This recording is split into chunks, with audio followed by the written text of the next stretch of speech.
Hi there, you're watching Let's Be Okay. How are you? That's a question I always like to ask.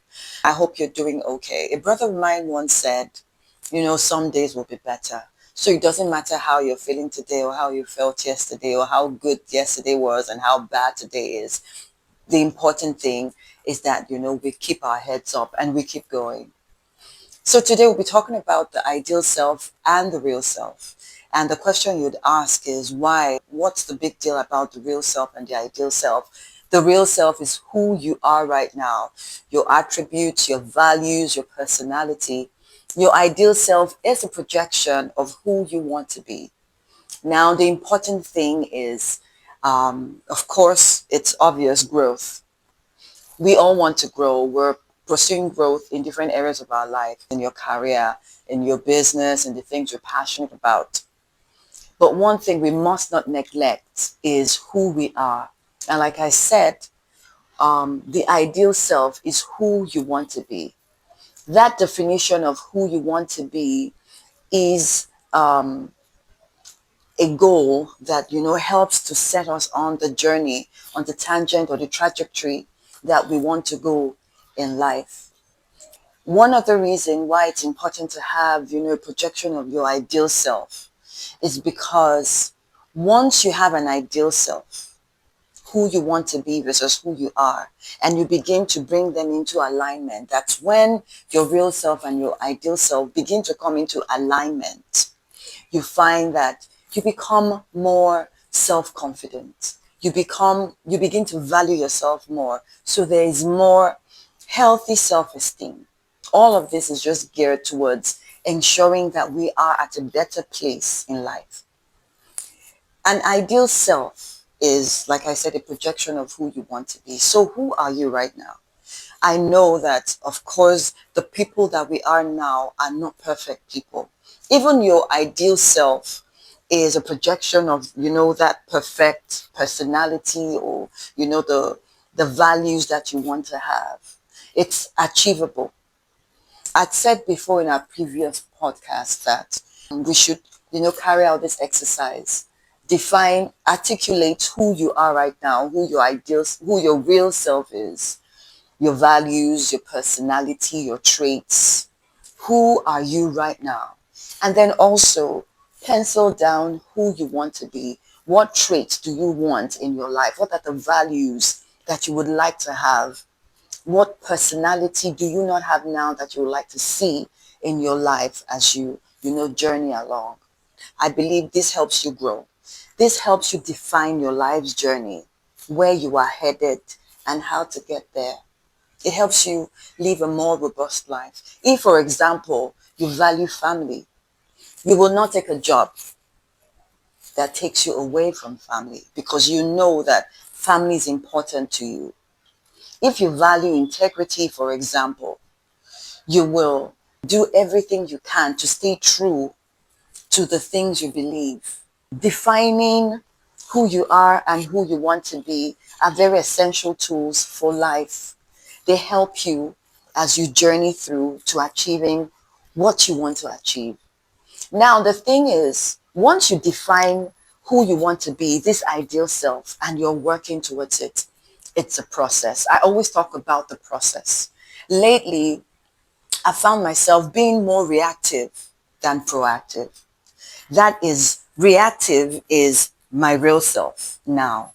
And it's not something I'm so excited about because I have a vision of who I want to be. I want to be a more proactive person, someone who is able to, contain situations, who's able to create the kind of environment, the kind of outcomes that I want with the things I say, with the things I do.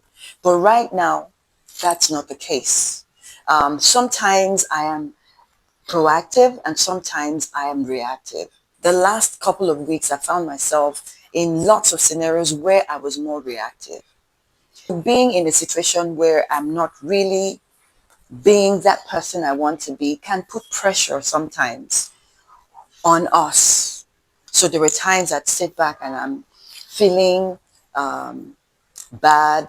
I'm feeling like, you're not doing well. You're not, that temptation to feel, oh, you're not growing Sometimes you're not even good enough. But the thing that has helped me, which I will share with you today, is compassion. Lately, I'm learning to be compassionate with myself, to be understanding of myself. It's a journey, and we are not perfect. Even sometimes the people that, come at you and tell you, oh, you're not doing, this is how you are, you're not doing right, you're not, people that, sometimes castigate or critique us, are also not perfect. So it's important to sit back in your quiet corner and be compassionate. Don't beat yourself over. In the past, one thing I do is sit down and beat myself and ask myself, but why? But why? And begin to second guess myself and think, oh, that's the thing. You're not good enough. You're not this. But now I'm learning to be compassionate. I'm learning to be understanding. I'm learning authenticity so that I know that it's a journey. I know it's progressive. And even when you make mistakes, they are what they are, mistakes. Even when you find yourself not in that place where you want to be, you must be compassionate. You must understand yourself. You must always connect with your authentic self and keep your eyes on the goal. Keep your eyes on the goal. It's important to keep in mind, if you have not done the exercise of, articulating who you are right now, your real self, and articulating where you want to be, you're doing yourself a great disservice, because we all can be better versions of ourselves. You can be a better version of yourself. I was listening to a podcast recently, and someone was talking about high value women. I believe a high value woman is not just a woman who's making tons of money. A high value woman, to me, fundamentally, is someone whose real self and her ideal self are closely aligned. The further, or farther rather, the farther you are away from your ideal self, the less worth you'd attribute to yourself. The less worth you'd attribute to yourself. And the less worth others will attribute to you. We've met people at one time or the other that you can tell when you sit with them, when you interact with them, you know that they have worth. They are full of substance, full of substance. These are people who have brought their ideal selves and their real selves into alignment. I challenge you today. Define who your ideal self is and begin to walk towards it so that you become that high value person with very healthy self-esteem that people meet and they want to meet again and again and they can't forget. That's a truly remarkable woman. That makes a truly remarkable man. And like we always say, you are worthy. So say with me, I am worthy. I am worthy and deserving of life's very best. And I'm on my way to taking all the good that I deserve.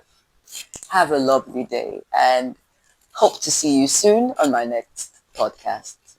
Ciao.